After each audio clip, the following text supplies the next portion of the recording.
संजय जी, क्योंकि रेल एक तरीके से आपका ये लाइफ लाइन है भारत की, और इसको कभी भी उस मंत्रालय के साथ ट्रीट नहीं किया गया जो कमा के दे।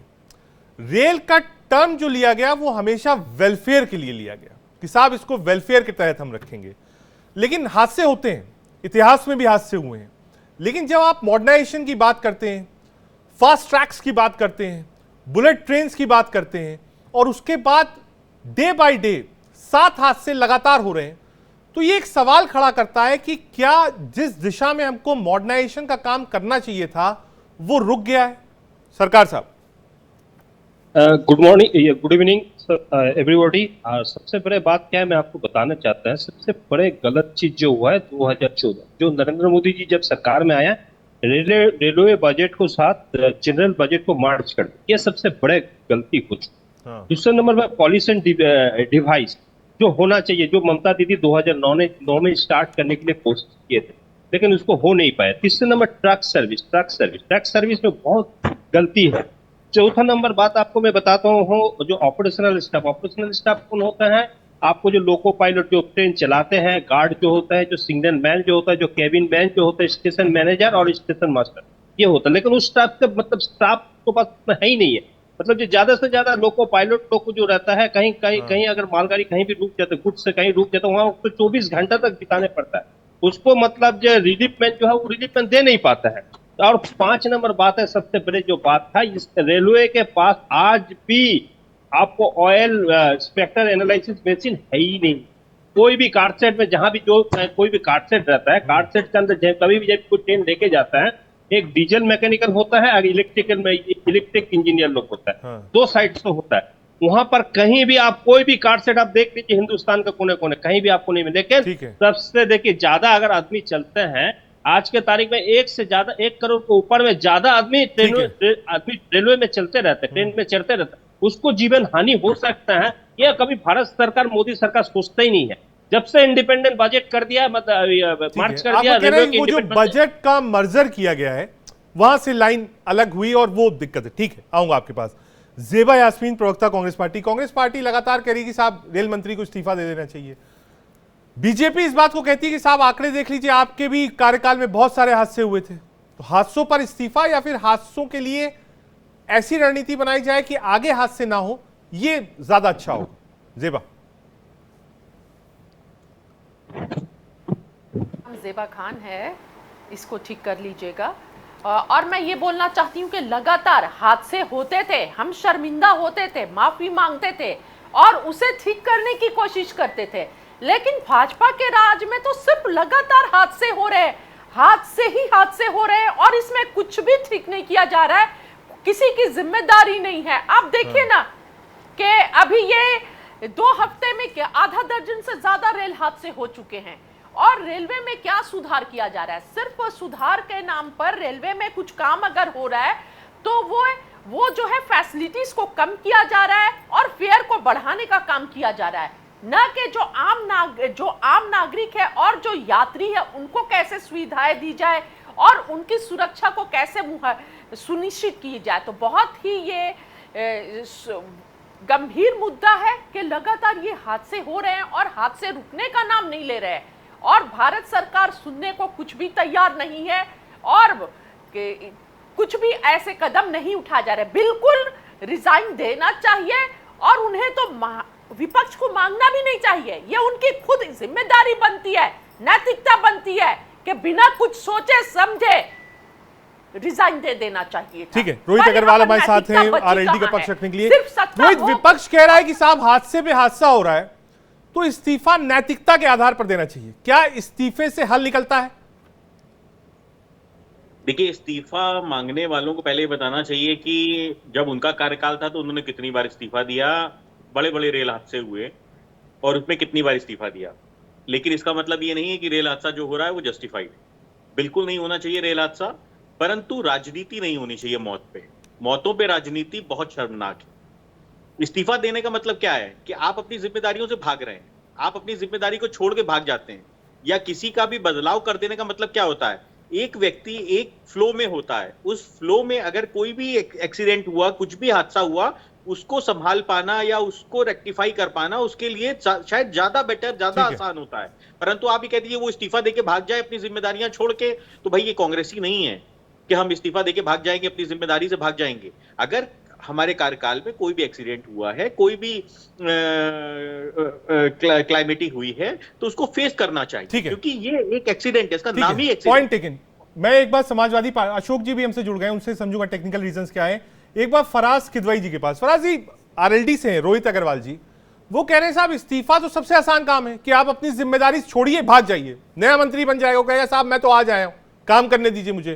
कह रहे हैं कि साहब रह के रेक्टिफाई करना वो ज्यादा अच्छा होगा, बदस्पति इस पर कि आप उस पर खड़े होकर राजनीति करिए। फराज साहब।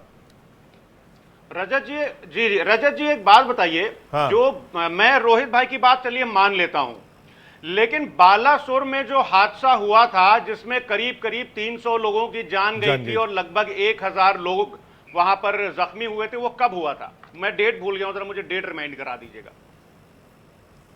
मुझे लगता है 1 साल हो गया है, 2 या 3 जून के आसपास हुआ था। लगभग यही समय था, आप कहिएगा तो मैं एक बार कंफर्म कर दूंगा। लगभग आप मान के चलिए 11 महीने हो गए,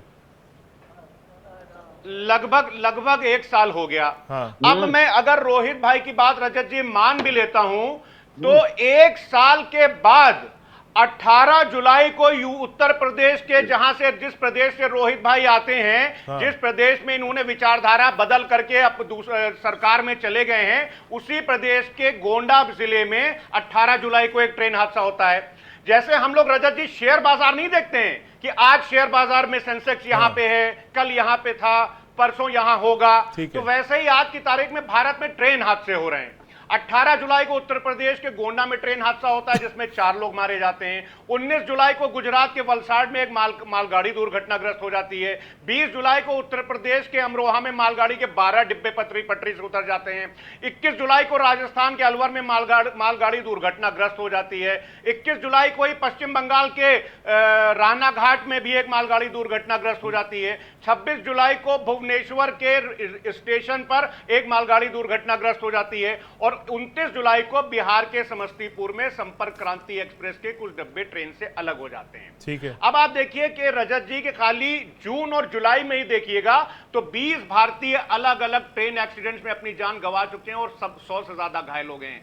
यह संख्या जम्मू कश्मीर में जो आतंकवादी हमले हुए उससे ज्यादा ट्रेन एक्सीडेंट से लोग मारे जा रहे हैं। रोहित से जवाब लूंगा, एक बार अशोक त्रिपाठी जी के पास जाना है मुझे, पूर्व सदस्य रेलवे रोड।